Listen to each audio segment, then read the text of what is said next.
Tiens, et si on faisait une petite expérience aujourd'hui? Alors on va mélanger un petit peu de gouttes de celui-là avec un petit peu de gouttes de celui-ci et on va voir ce qui se passe. Oh oh, oh non! Hey, salut à toi et bienvenue dans cette nouvelle vidéo qui est en fait la deuxième partie d'une grosse série de vidéos sur la marque The Ordinary. Alors la dernière fois, je t'avais présenté 7 routines beauté en fonction de diverses problématiques, peau grasse, peau sèche ou encore peau mature, de façon à ce que tu puisses commencer ta routine beauté avec The Ordinary et que tu te familiarises un petit peu avec les produits de la marque. Alors je t'invite à aller la voir si tu ne l'as pas encore vue. Aujourd'hui, le but de la vidéo, c'est que toi aussi tu puisses te construire ta routine beauté tout seul. C'est pourquoi on va voir les ingrédients, les produits The Ordinary qu'il ne faut surtout pas mélanger ensemble. Et j'en profite pour te dire que la partie 3 sera au contraire sur les super combos que tu peux faire avec les produits de la marque The Ordinary. Alors n'oublie pas de t'abonner à ma chaîne et d'activer la cloche si tu ne veux rien louper. Bref, on y va, c'est parti! Tu trouveras également sur ma chaîne des petites vidéos sur les produits The Ordinary dans lesquelles j'analyse la composition et donne mon avis en quelques minutes seulement. Alors comme pour la dernière fois, tu trouveras des fiches récapitulatives qui sont en téléchargement gratuit en description de la vidéo, mais je t'invite quand même à rester attentif à la vidéo parce que sinon tu risques de ne pas tout comprendre. Et puis de toute façon, le but de ma chaîne est de t'expliquer le pourquoi des choses et non de juste dire fais ci et fais ça. J'en profite également pour te dire que bien évidemment que les conflits d'ingrédients que nous allons voir dans cette vidéo, ils sont valables pour les autres marques, ils ne sont pas valables uniquement pour les produits de la marque The Ordinary. Alors commençons par regarder les conflits d'ingrédients qui concernent la vitamine C. Alors quand je parle de vitamine C, je parle bien entendu de la vitamine C pure qui a pour nom Inkey ascorbic acide et que tu retrouveras dans la suspension à 23%, celle à 30%, dans le mélange avec l'alpha-arbutin ainsi que la poudre qui est à 100%. Et je te laisse jeter un petit coup d'œil à la légende pour que tu comprennes un petit peu mieux le tableau qui arrive. Donc la première chose à savoir, c'est que bien entendu, on n'utilise pas dans une même routine de produits à la vitamine C. Pourquoi? Tout simplement parce que la vitamine C, c'est déjà un ingrédient qui est irritant pour la peau, donc tu n'auras aucun bénéfice à mélanger plusieurs produits à la vitamine C. J'en profite également pour te dire que je suis en train de préparer une vidéo sur les dérivés de la vitamine C, donc si tu as une peau sensible et que tu galères à trouver un bon produit à la vitamine C, alors cette vidéo, elle sera faite pour toi. Deuxièmement, peut-on utiliser de la vitamine C avec des acides? Alors quand je dis acide ici, je parle bien entendu du peeling à 32%, de l'acide glycolique, de l'acide lactique, de l'acide mandélique, de l'acide salicylique et pour finir de l'acide azélaïque. Alors la réponse est oui, ça peut carrément être une bonne idée, mais ce n'est pas pour tout le monde. En fait, beaucoup de personnes vont te dire de ne surtout pas mélanger des acides et de la vitamine C car ce sont déjà des produits qui sont assez irritants pour la peau, donc les utiliser ensemble ça peut être encore plus irritant. Mais en fait, ça dépend tout simplement du pourcentage d'actifs, de la formulation générale de ton produit ou encore de ton type de peau. Parce que par exemple, si tu n'as pas une peau sensible, tu peux très bien utiliser le toner à l'acide glycolique ou encore l'acide lactique ou l'acide mandélique, qui sont donc des acides qui ont un pH entre 3,5 et 4.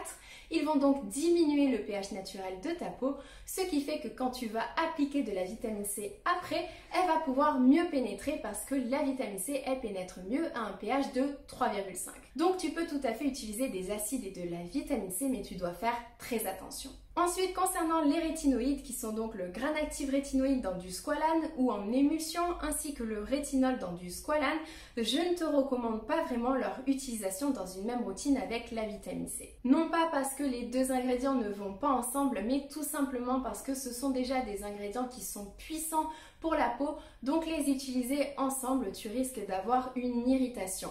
Alors bien évidemment, ça dépend encore du pourcentage de la formulation ou encore de ton type de peau, mais vu que les produits The Ordinary contiennent généralement des hauts pourcentages en actifs, je ne mélangerai pas la vitamine C et les rétinoïdes. Alors ce que je te conseille de faire, c'est soit d'appliquer la vitamine C le matin et le rétinol le soir, ou tout simplement d'alterner un soir sur deux. Ensuite, concernant les peptides, je ne te recommande pas vraiment leur utilisation en même temps que la vitamine C. Tout simplement car les peptides, ce sont des ingrédients qui peuvent être assez sensibles au pH. Bien évidemment, cela dépend encore une fois des peptides utilisés, du pourcentage ou encore de la formulation des produits. On ne peut pas faire de généralité et on ne sait d'ailleurs pas vraiment si ça va se passer comme ça, mais dans le doute, je préfère te dire de ne pas utiliser des peptides et de la vitamine C ensemble. Par contre, concernant le copperpeptide, c'est un grand non car la vitamine C pourrait réagir avec les ions métalliques selon la réaction de Fenton.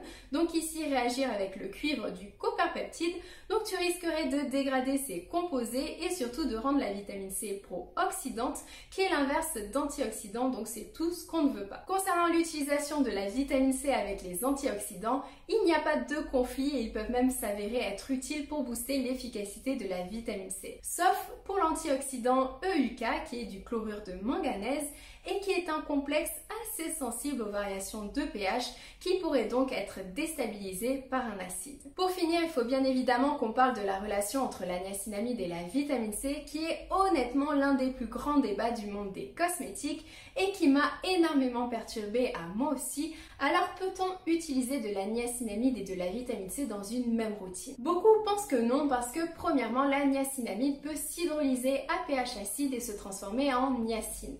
Alors le composé niacide, c'est un composé qui est efficace pour la peau, mais qui peut engendrer des rougeurs, donc on l'aime pas vraiment. Le truc, c'est que pour cette réaction, elle se fasse, il faut être à un pH extrêmement bas, donc encore plus bas que la vitamine C, et il faut également chauffer. Et quand bien même que ces deux points ils soient réunis, il faut également attendre des heures pour que la réaction, elle se fasse. Donc c'est quand même très peu probable que tu aies cette réaction lorsque tu appliques des cosmétiques. Mais le deuxième problème avec la niacinamide et la vitamine C, c'est qu'ils peuvent former ensemble un complexe qu'on appelle le complexe niacinamide-ascorbate, qui se traduit par une couleur jaune orange. Alors je t'invite à faire la réaction chez toi, à voir si cette réaction elle se produit. Tu peux tout simplement mélanger la niacinamide et la vitamine C. Si tu vois une couleur orange arriver, c'est que ce complexe s'est formé. Alors bien évidemment, ça dépend pour beaucoup du pH des produits, de la formulation et des pourcentages des actifs. Donc c'est pourquoi tu trouveras différentes marques qui associent très bien vitamine C et niacinamide dans un produit. Ici, The Ordinary préconise de ne pas utiliser leur vitamine C avec leur sérum à la niacinamide, mais c'est spécifique à leurs produits, ça ne concerne en rien les autres produits des autres marques. Bon, assez parlé de la vitamine C, on va regarder maintenant les conflits que peuvent avoir les acides. Donc pour rappel, les acides concernés, c'est ceux-là. Et la première question est bien évidemment, peut-on mélanger des acides entre eux? La réponse est oui pour l'acide azélaïque et non pour les autres. Je t'explique pourquoi. En fait, tous les acides vendus par la marque The Ordinary, ce sont des acides hydroxylés qu'on appelle couramment AHA et BHA. Donc ce sont des acides qui fonctionnent de la même façon. Ils vont aller exfolier ta peau. Donc les utiliser ensemble, ça peut être beaucoup trop irritant. Sauf pour l'acide azélaïque qui n'est pas un AHA, c'est un acide dicarboxylique qui a également des propriétés anti-inflammatoires et anti-acné et qui fonctionne très bien avec les différents acides. Alors attention cependant, celui de The Ordinary contient 10%, donc on est quand même sur un pourcentage élevé, donc fais quand même attention lorsque tu l'utilises avec un autre produit aux acides. Ensuite, concernant les rétinoïdes, c'est comme avec la vitamine C tout à l'heure, ce n'est pas vraiment recommandé car les rétinoïdes et les acides, ce sont également des ingrédients qui sont assez forts et assez irritants pour la peau en eux-mêmes. Alors les mettre ensemble dans une même routine, c'est pas forcément la bonne idée si tu ne veux pas avoir une peau irritée. En plus, chose que je n'ai pas dit tout à l'heure, les acides ils fonctionnent à pH acide, donc à un pH aux alentours des 3,5 et 4, contrairement au rétinol qui fonctionne beaucoup plus à un pH aux alentours des 5, 5,5, 6. Du coup, les utiliser ensemble l'un après l'autre, bien c'est pas forcément la bonne idée si tu cherches à maximiser les bénéfices de chacun. Concernant l'association peptides et acides, c'est un non, mais un non plus par précaution. En fait, comme on l'a vu avec la vitamine C, les liaisons peptidiques, elles sont sensibles au pH. Donc là, si tu utilises un acide qui a donc un pH acide, tu peux peut-être déstabiliser, dégrader les peptides. Alors ça, c'est vraiment un truc qui se passe en laboratoire. On sait que les liaisons peptidiques, elles peuvent être dégradées avec un acide fort ou avec une base forte. Mais est-ce que ça se passe réellement comme ça quand tu appliques différents produits cosmétiques? C'est pas sûr. Du coup, je te dis de ne pas les utiliser ensemble juste par précaution. Concernant les antioxydants, il n'y a pas de contre-indication, sauf avec l'antioxydant EUK, car comme on l'a vu avec la vitamine C, celui-ci peut être déstabilisé à pH acide. Et pour finir, tu peux tout à fait utiliser le sérum à la niacinamide et au zinc après avoir utilisé un acide, car comme on vient de le voir, c'est très peu probable que la niacinamide se transforme en niacine lorsque tu utilises des produits cosmétiques. Par contre, pour la poudre de niacinamide que The Ordinary vient de sortir, c'est non, car le pH optimal de la niacinamide il reste aux alentours des 5,5-6, donc ça n'a aucun sens de venir la dissoudre dans un acide. Du coup, on a fini avec les acides, on va pouvoir passer aux rétinoïdes qui, je le rappelle, concernent le Granactive rétinoïde ainsi que le rétinol. Alors premièrement, ça semble logique, mais je préfère qu'on soit tous d'accord. Non, on n'utilise pas dans une même routine plusieurs produits contenant du rétinol. Ça ne sert à rien à part avoir une peau irritée. Concernant l'association peptides et rétinoïdes, tu peux y aller sans problème car les deux ingrédients sont des actifs anti-âge qui ont des propriétés différentes, donc ça peut être assez intéressant de les utiliser dans une même routine. Par contre, concernant l'association rétinol-copper-peptide, c'est un grand non. Tout simplement parce que le rétinol et le copper-peptide sont des ingrédients assez similaires, qui fonctionnent de façon assez similaire et qui peuvent être déjà assez irritants pour la peau. Mais c'est surtout que The Ordinary précise que son sérum copper-peptide ne s'utilise pas sur une peau irritée, sur une peau fragilisée. Le truc, c'est que quand tu utilises du rétinol, soit que tu es débutant, soit que tu as un petit peu trop abusé sur son utilisation, tu peux très bien te retrouver avec une peau irritée ou une peau sensibilisée. Donc non, ce que je te recommande, c'est d'utiliser soit le rétinol, soit le copper-peptide. Tu en choisis un, tu le testes pendant 3, 4, 5 mois et ensuite tu peux très bien tester l'autre. Et pour finir avec les antioxydants, il n'y a pas de contre-indication et ni avec la niacinamide. Du coup, passons aux peptides et The Ordinary vend 4 produits différents aux peptides que tu peux tout à fait utiliser ensemble si tu le souhaites car les peptides sont extrêmement bien tolérés par la peau. Tu peux également les mélanger avec les antioxydants pour lutter contre le vieillissement prématuré de la peau, sauf avec le buffet copper-peptide qu'il ne faut pas mélanger avec les antioxydants car c'est déjà un antioxydant puissant à lui seul. Et enfin pour la niacinamide, encore une fois, il n'y a absolument pas de problème à les utiliser ensemble. Et on arrive enfin à la fin de la vidéo. Alors concernant les antioxydants, eh bien devine quoi?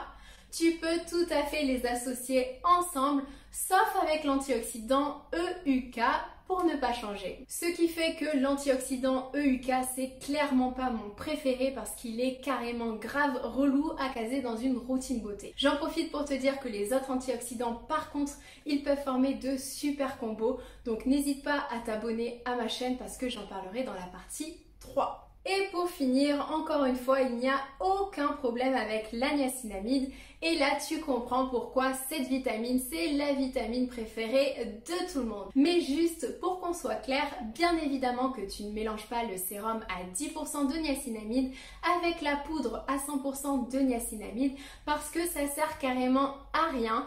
Même si la niacinamide, c'est une vitamine qui est très bien tolérée par la peau, à des hauts pourcentages, eh bien, elle peut être irritante. Voilà, cette vidéo, c'est fini. Alors, j'espère qu'elle t'a plu et j'espère surtout avoir été assez claire.